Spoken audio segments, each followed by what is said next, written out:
All right, what's going on, guys? Finally starting to get to a level where I'm almost ready to start using hypercars in real races. I've just been in online races. I've just been hopping on, having a little bit of fun with them, but I'm gonna bring you guys with me as I pick a hypercar. In real life and WEC, I go for Toyota, but I like the BMW. I like all of them, but if I had to pick two, I'd probably say the BMW and the Toyota are two of my favorites. So we're gonna compare those today. We're gonna do we'll say 20-minute race with each of them off camera, and I'm gonna do a quick lap at Spa with you guys on camera, just so you can see the car in motion and check it out.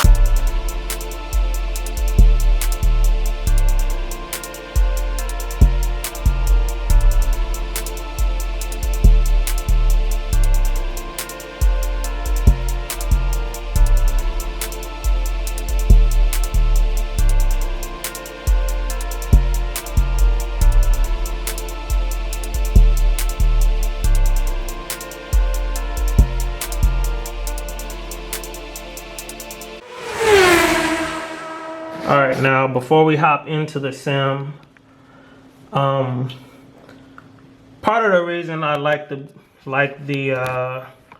BMW so much is it actually has this engine, which is the DTM car. Of course, I put the Audi in front because I'm an Audi fan before a BMW fan. But this 4-liter V8, I love it. They're just like raise the compression even more. Put some turbos on it. Easily makes the power that it needs to make. But I kind of love just, they're like, we ain't got to spend all that money developing something. We'll just make what we got work. And I think the liveries look pretty good. But I definitely wish this generation of DTM car got some more love in these sims. But anyways, let's hop in LMU. All right, before we hop on track, I did want to show you guys, because I didn't post it on my stories or anything. I actually got a Trusted Racer badge, which kind of surprised me. But I mean, one of the cool things is it's not necessarily about being the fastest driver. The badge is, I know there's like rookie, the blue thumbs up is like a good racer. The exclamation point means stay away, and then the green diamond means trusted racer. Probably not definitely not the fastest, but I've always felt like I battled well without killing somebody. At least in this, I don't have some accidents in our race. But anyways, BMW and Toyota.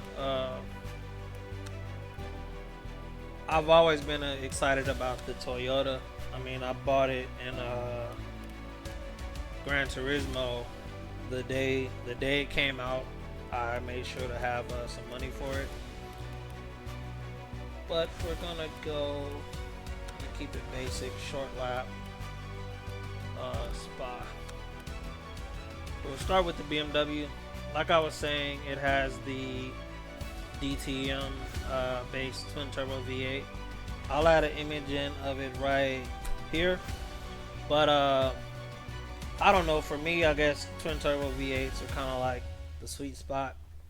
Anything beneath that, cylinder count wise, or really like small displacement V8, I just don't do well with turbo lag. I like boost, but I think with this being a flat V8, and I'll verify that actually, if it's a flat plane or a cross plane. But with it being a V8, turbos on the outside, it really revs well and gets up to speed quick. While the Porsche has the big turbos on the inside, so they're very responsive. This is a little more drivable for me, and it also has the rear aero balance. It understeers a little bit, but it's not like so bad that I can't enjoy it, that I can't manage it. So we're gonna start with the BMW, and we'll come back and talk about the Toyota. All right, so I just verified it is a flat plane V8. Even in Automobilista, like in Automobilista, iRacing, and now LMU, this just the way it drives, and like, you know, as one of the things with like just the way it drives, I think it kind of suits me,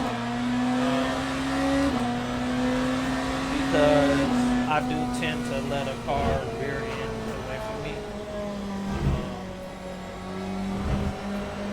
and I've had some accidents. Like, I'm willing to compromise a little bit and a little bit worse of a front end if it means I'm not on the verge of bloody death and murder every chance I can get. One thing that's actually dope about this game too is if you lock up too much, you can have a flat spot in your tire, and it's like unbearable to deal with.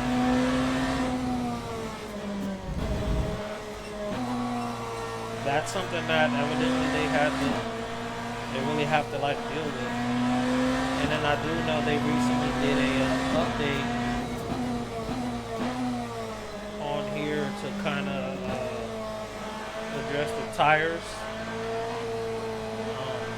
getting cold, taking longer to warm up, and all of that stuff. Kind of similar to what iRacing did recently. But even still, like, I wouldn't be surprised if this wins. Overall, it's my #1 favorite. But you never know. And then in the meantime, I'll work on getting my license ready for to start racing with these type of cars.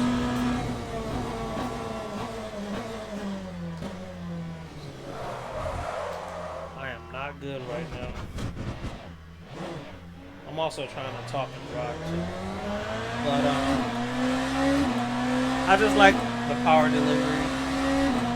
I like the aero balance. And when I compared all of the cars iRacing and all of the LMDHs that iRacing has, I actually went quickest in the 963, but question is, can you do that again and again and again and again? And for me, this is the better choice to drive without thinking. So, like I said, it has good power delivery. It has a good engine. The engine is killer. And the aero balance really helps me. I'm gonna put together a decent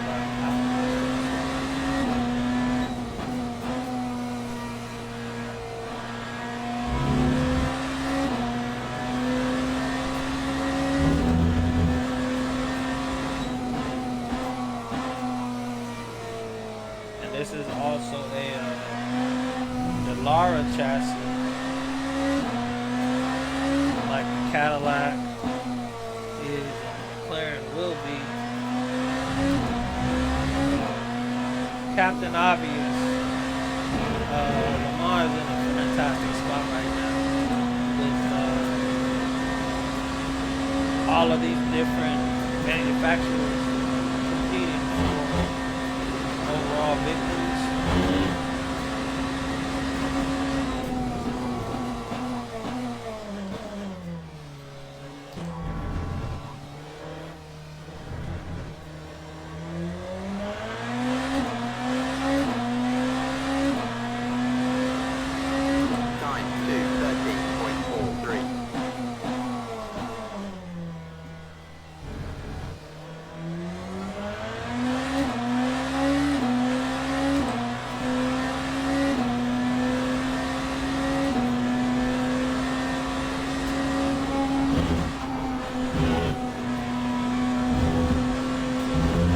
That is one thing I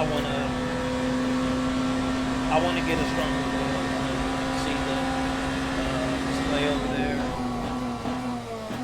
but I'm driving a R9 and I'm actually dealing with cooking.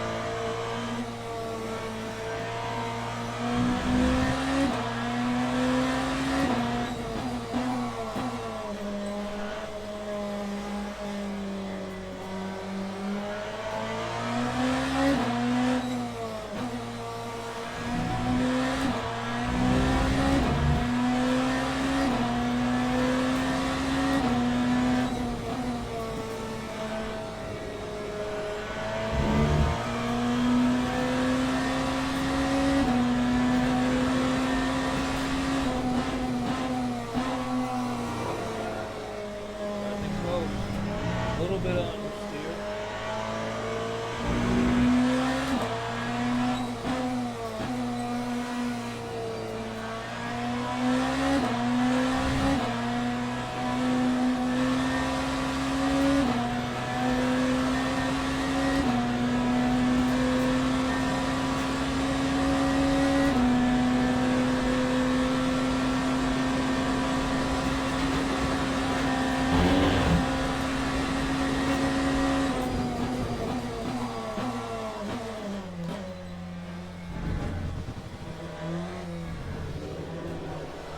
Oh!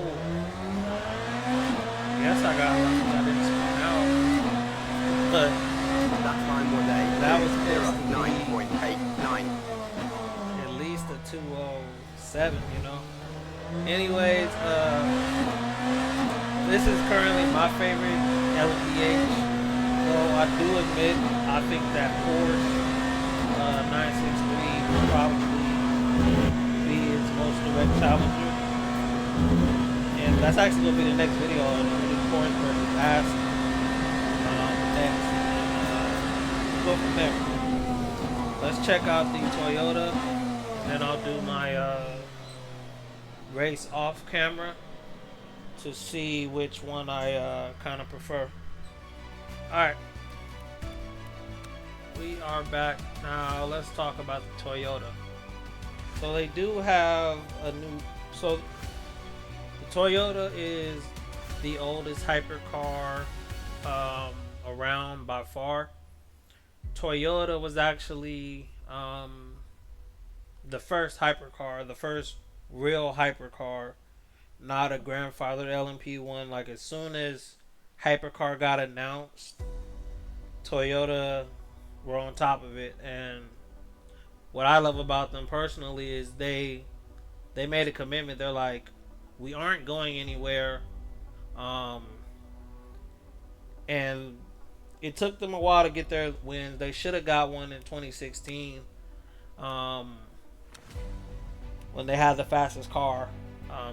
Dang old thing broke down with, I want to say it had like a 4 or 5 minute lead on the 919, but a turbo failed and Porsche ended up catching up and winning. But this is my favorite car because, like I said, they stayed 10 toes down with the racing.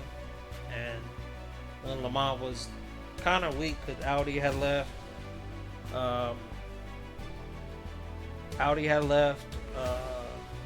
Porsche had left, so Toyota stayed around. They got some wins, and even now, like they were still competitive, but They did replace the GR010 with the TR010, which they got rid of Gazoo Racing, which is a whole nother conversation. But 3.5 liter twin turbo V6. It is 4-wheel drive though, so let's let it finish loading up, and I'll talk about it a little bit more. All right, Toyota now. This is a hypercar, so LMH car. They're all hypercars, but this is a LMH car, um, which originally they were supposed to like reincarnate the GT1 rules, meaning they had to sell a certain amount of road legal examples before going racing. And Toyota actually have a road car concept. I'll add an image of that in right here. They never followed through with it, and you know I'm a real big GT1 nutcase. I will always believe the coolest race cars, the coolest road cars are when they build something with the intention of going racing. And you know, I'm a 90s baby, so I love the CLK, I love the 911 GT1, I love the F1 LM. So it did suck to see them decide to not force that regulation through. But I think everyone was just like, well, we'll just make LMDHs instead. And it is what it is. As for this car itself, I'm not a huge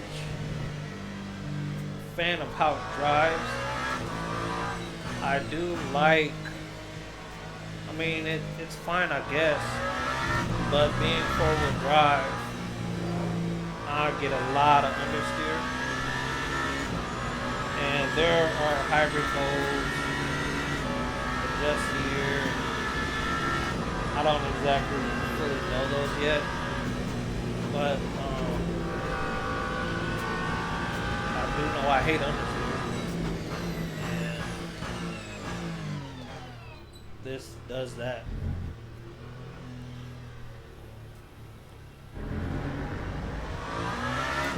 So, to be honest, I think the Ferrari will do better, and I'm gonna have a leaderboard set up because I think that will be a cool graphic, kind of showing like the coolest cars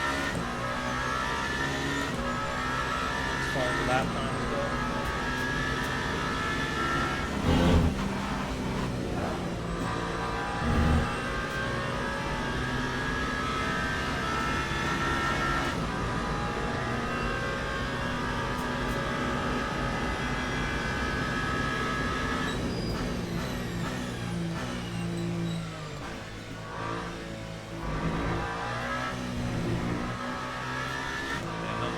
Hoping the Evo from the, it's so stupid. Why couldn't they just call it the GR020 or GR010 Evo? But whatever. The next version of this, I'm hoping it's fully competitive, and I'm not gonna do it on camera today, but I will have to find out if that all-wheel drive offers like a real advantage, because in the wet or in the dry, this understeer, it kills me. If the car was real well, I probably would have made that. And the other thing is races are fixed, I'm not going to be able to do anything with that besides traction control.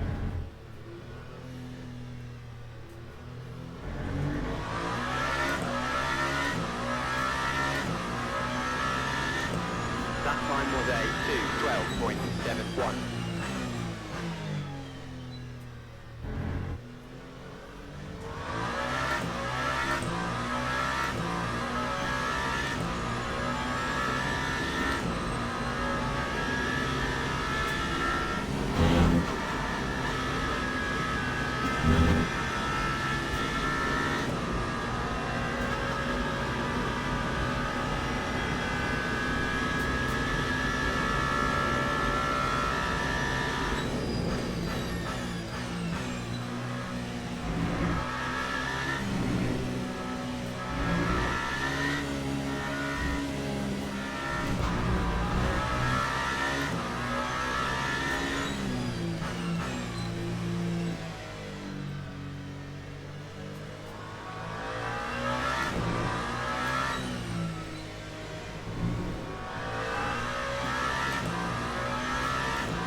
That time was a See, 0. and that's the fucking problem, right?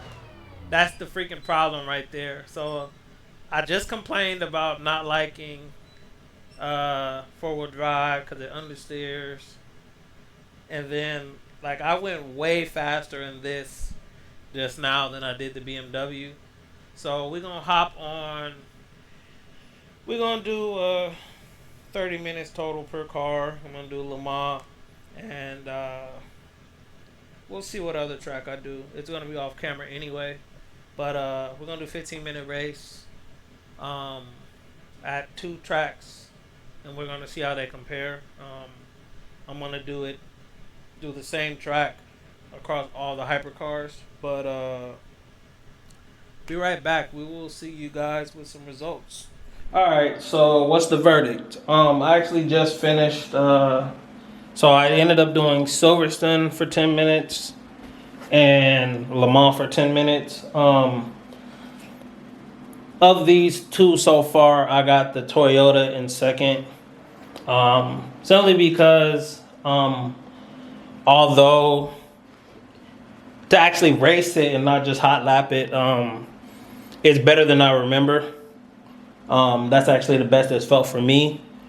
So I was definitely like enjoying it because normally it's just different when you're racing. Didn't get too much understeer, but I went really fast. Like I was surprised, and it felt more rear wheel drive than I thought it would. But I also had some pretty bad accidents, especially at Le Mans, like bad. But good car. Like I said, I didn't do any wet weather testing. All right, so with the Toyota out the way, that means BMW is my favorite of these two cars. The BMW, I hate to say it, it reminded me of the 488 GTE car. In the way that obviously the displacement is really similar, but for me, the way the car behaves under braking and kind of how it rotates. I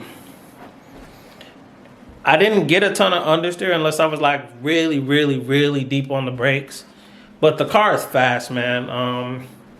I kept picking on Peugeots and getting like momentum just because of that confidence to stay in the throttle and know I'm not gonna have to oversteer and save it and lose everything. So for me, that BMW is going to be really tough to beat simply because it's so confidence inspiring for me. But stay tuned. We're going to do Porsche versus Ferrari next. And then after that, we're going to do Aston versus Cadillac. Working my way through all the hypercars. So stay tuned for more, man. Enjoy the gameplay. So yeah, be right back.